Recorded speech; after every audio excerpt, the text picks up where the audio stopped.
Continuamos nuestro tema 6 con el apartado 7, análisis de las soluciones. Normalmente cuando nosotros proyectamos una instalación, debemos de hacer una reflexión de por qué se ha llegado a las soluciones adoptadas para las diversas instalaciones que conforman el proyecto. Esto lo tenemos que hacer de forma concisa. A ver, se podría justificar esas soluciones en base a diversas causas o motivos, por ejemplo, la viabilidad económica o social de la opción elegida, y también se podría entrar en detalle pues la necesidad de atender, en nuestro caso, la demanda de un consumo eléctrico y de atenerse a un plan general de ordenación urbano con informes de impacto medioambiental que habría que considerar para efectuar esas modificaciones del terreno y adaptarlos a nuestra urbanización. Luego también podríamos hacer diversas consideraciones acerca sobre las características de nuestras instalaciones proyectadas. Por eso he creado aquí varios subapartados. El 7.1, que es para justificar el trazado de la línea aérea de media tensión. El 7.2 para la elección de los centros de transformación y su configuración. El 7.3 para la tipología de la red de distribución de alumbrado público y de baja tensión. ¿Qué se podría poner en el apartado 7.1? Pues que para poder llevar a cabo el trazado de nuestra línea aérea de media tensión ha habido que negociar con los propietarios de las fincas afectadas para establecer la servidumbre de paso y de esta manera pues poder llevar el suministro eléctrico hasta la zona nuestra donde se ubica esa urbanización con zona comercial. La servidumbre de paso, como ya sabemos, son las franjas de terreno a ambos lados de la línea que sirven para tareas de tirado de la línea y de mantenimiento en caso de avería.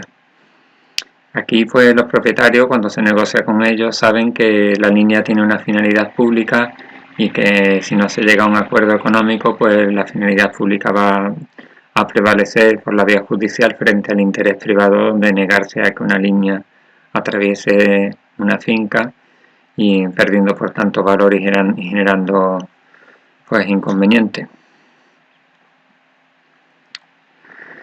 En el apartado 7.2, la elección de los centros de transformación y su ubicación, pues se comentaría aquí qué tipo de centro de transformación va para cada zona. Por ejemplo, que el de la urbanización es de tipo compañía y el de la zona comercial es de tipo abonado, porque así se pide en el proyecto, ¿no? Para que practiquemos con el cálculo de ambos tipos de centros y distingamos su fisonomía. Y luego, pues que esos centros de transformación y la red de distribución que van a alimentar deben de cumplir con la normativa de Endesa, tanto las del año 2005, que algunas todavía están en vigor porque no ha salido la nueva, por ejemplo el capítulo 3 de Endesa de red de distribución, y las nuevas normas NRZ y sus proyectos tipo. Hay un proyecto tipo, por ejemplo, de centro de transformación. En el apartado 7.3, tipología de la red de distribución y de alumbrado público, pues hay que decir que ambas redes son de tipo ramificado abierto y bueno, podríamos luego elegir entre los métodos de cálculo, bien sea con circuito cero de emergencia para casos de avería o bien que para casos de avería un circuito asista al otro, porque todo eso está contemplado en la hoja de interpretación del apartado 3.1 del capítulo 3 de Endesa red de distribución, que como he dicho antes sigue en vigor hasta que Endesa saque la nueva normativa, cosa que está haciendo no solo para el área de la antigua compañía sevillana, sino que lo está haciendo para todo el territorio nacional, donde ella pues actúa. En el apartado 8, resultados finales, se debe de resumir todas las instalaciones proyectadas. Por ejemplo, indicar cómo en la línea de media tensión los materiales que la conforman, pues que los apoyos son de celosía metálica, que utiliza aisladores tipo U70BS, que el conductor es el LA110 y su trazado va conforme al plano número 1 situación y el plano de perfil, que no me acuerdo si era el 7. De la misma manera luego se procedería a hacer un resumen de los centros de transformación y sus características elegidos para cada zona, indicando tipo, potencia y ubicación según el plano que fuera. Y de la misma forma, llegado a la redistribución de baja tensión, pondríamos un resumen de todos los ramales que se alimentan en cada centro de transformación, de cada centro de transformación, para lo cual pues os he facilitado una tabla que se debe de completar conforme se van calculando dichos ramales, y en las cuales se pone, por ejemplo, el nombre del ramal, la sección, por ejemplo, ramal 1 asiste a 2 de la urbanización, ¿no? Sección 3 por 150/95, la longitud del ramal, el número de arquetas que tiene, la protección fusible que lleva, la protección a la salida del ramal en el cuadro de bajas del centro de transformación, la que lleva en el armario de distribución urbana, que engancha el ramal que estás calculando con el que estás asistiendo.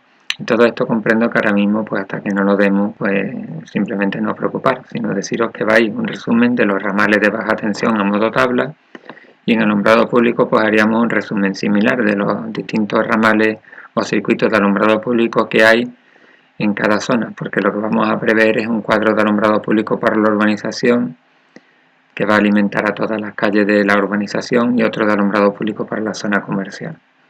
De esta manera, si resumimos las instalaciones proyectadas, ayudamos también a establecer de forma clara, junto con el apartado 7, pues lo que llamamos los límites del proyecto, y cualquier persona que vea este proyecto, que es bastante grande, pues aquí lo va a tener muy claro. Otra manera de ver los límites del proyecto es consultando pues en el documento presupuesto la hoja resumen, donde te vienen los capítulos de las instalaciones proyectadas y su coste, pues, junto con otros porcentajes, el IVA, honorarios técnicos, gastos generales, etc. Pasamos al apartado 9 de la memoria, planificación. Es verdad que normalmente cuando se está realizando un proyecto, bien sea por un ingeniero que trabaja de forma autónoma o por una empresa proyectista, no se sabe realmente a lo mejor cuándo se va a ejecutar o con qué medio. Y es el director de obra cuando ya entra en contacto entre los intereses de la propiedad y el contratista, el que establece las fechas en que se deben de comenzar y finalizar cada una de estas instalaciones. Pero nosotros como proyectistas debemos de aprender a manejar las herramientas informáticas para ejecutar estos diagramas. La más conocida es pues el Microsoft Project, y dado que es de pago, hay otra que está cogiendo mucho auge y que es libre, porque es un programa de código abierto que se llama el Project Libre, con otra versión similar que es el Open Project. Con una de estas dos herramientas, porque las dos son muy parecidas, nosotros vamos a configurar un diagrama de Gantt para nuestro proyecto, proponiendo que se realice en un determinado plazo y con una serie de cuadrillas. Este diagrama de Gantt no debe de ser confundido con el diagrama de Gantt que se utiliza en una oficina técnica, porque una cosa es efectuar los cálculos necesarios y la búsqueda de información para construir los documentos del proyecto teóricos, ¿no? Y eso también lo podemos hacer con un diagrama de Gantt. De hecho, nosotros el año que viene vamos a tener siempre en el aula expuesto un diagrama de Gantt, y vosotros lo vais a tener en el site, para que el proyecto que vais a hacer conmigo pues tengáis claramente, meridianamente clara la fecha en que debéis de comenzar y acabar cada una de las tareas, desde el principio, que empezamos con los planos, hasta el final, donde armamos ese proyecto. Y así, de esa manera, vosotros mismos sois conscientes de si vais adelantado o vais retrasado, y os ponéis de esta manera las pilas. Bien, el diagrama de Gantt, obviamente, de un proyecto como este tipo, normalmente ocupa un tamaño de 1 a 0, y aquí simplemente se pone de forma esquemática. Lo que se debe de hacer es anexar a este documento memoria como un anexo. Anexo número, por ejemplo, 1, diagrama de Gantt para la obra. Y ese diagrama de Gantt, pues, en formato A0, en formato digital no tiene importancia el formato que se utilice, pero obviamente si hubiese que imprimir en papel habría que tener en cuenta la normativa de impresión para que quede doblado y plegado a tamaño 4. Terminado este apartado, nos vamos con el último de la memoria, orden de prioridad de los documentos básicos. La memoria, en la normativa de proyecto 157.001 se establece que los documentos, casos de que existan conflictos entre ellos, deben de tener un orden tal que si hay un conflicto, el que esté puesto en primer lugar en este orden prevalece sobre el que va en segundo término o tercero, por orden de importancia, ¿no? Siempre y cuando obviamente no se trate de un error o de algo que fuese antinormativo o antirreglamentario. Así pues, si hay un conflicto entre memoria y anexo, en este orden que propone la normativa de proyecto 157.001, la memoria prevalece, pero el técnico proyectista no está obligado a este orden, sino que él puede elegir el suyo propio según lo que él considere. Por ejemplo, podría ser este otro que pongo aquí, que en caso de conflicto los planos sean quien decida antes que el pliego de condiciones y el pliego antes que mediciones presupuesto y mediciones antes que memoria y memoria antes que anexo. Es decir, que vosotros podéis elegir un orden, pero una vez que se acepta ese orden, pues ese orden es el que prevalece, como hemos dicho, si hay algún conflicto. En el apartado documento básico número 2 anexo, pues el documento básico número 2 anexo, según hemos visto anteriormente en el propio índice general del proyecto, tiene su propio índice. Y como sucede en el apartado 6 de la memoria, en el índice del anexo de cálculos, o anexo, ¿no? El más importante es el anexo de cálculo. Hay un apartado por cada uno de los programas de DMLE, tal que recogemos la información de esos programas, de esas memorias de cálculo de los distintos programas que estemos manejando, por ejemplo, el SEMAT, el REDAT, el de red de baja tensión, el de red de alumbrado público, el de centro de transformación, y al abrir ese anexo de cálculo de DMLE veremos los mismos apartados, pero cogeremos esa información y nos olvidaremos de los números que les pone DMLE para meterlo con la numeración de nuestro índice en nuestro proyecto. Eso es lo que yo llamo integración de los documentos. Nosotros hemos creado un índice general no solo para la memoria, lo hemos creado para todos los documentos del proyecto y lo vamos a respetar, y simplemente vamos a sacar información de los programas de DMLE o si hubiera otros programas de los que fuera para fabricar nuestro propio índice. En el documento básico 03 plano, también en el índice general, nosotros propusimos un índice para todos los planos del proyecto que vamos a respetar. Plano número 1 situación, plano número 2 emplazamiento, plano número 3 distribución general y así sucesivamente.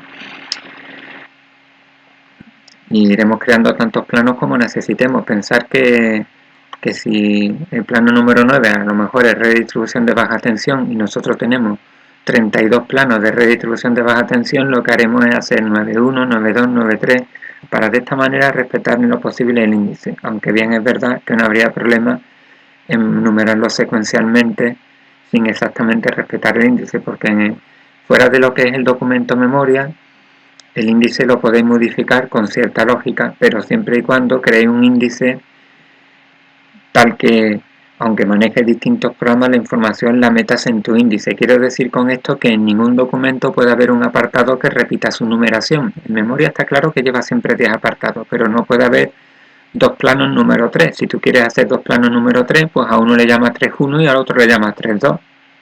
¿Entendéis? Pues esa es la idea a la hora de numerar los planos. El pliego de condiciones, el documento básico 04, es un documento de carácter vinculante que significa que va firmado por las tres partes, la propiedad, el contratista y el director de obra, ¿no? Y en ese pliego de condiciones normalmente se regulan las relaciones que hay entre los agentes interesados en el proyecto, la propiedad, que es la persona que tiene el capital para promover esa idea, ¿no? El contratista, que es la empresa que la va a llevar a cabo, porque la propiedad no tiene esos conocimientos o medios. Y luego estaría el director de obra, que es la persona que según qué tipo de proyecto puede trabajar, lo normal que sea y lo mejor que trabaje para la propiedad. Pero hay veces que la propiedad busca una empresa constructora que tiene su propio director de obra, lo cual no se aconseja, pero bueno, cada uno hace con su dinero lo que considere correspondiente. Entonces el pliego de condiciones, ahí se regulan las condiciones de índole técnico, económico, legal y facultativo, y para eso le vamos a dedicar nosotros el apartado siguiente 671. Y por ahora pues vamos a dejar aquí este video tutorial para no alargarlo mucho más, sabiendo las limitaciones que eso tiene de cara a poderlo subir a YouTube. Gracias y mucho ánimo.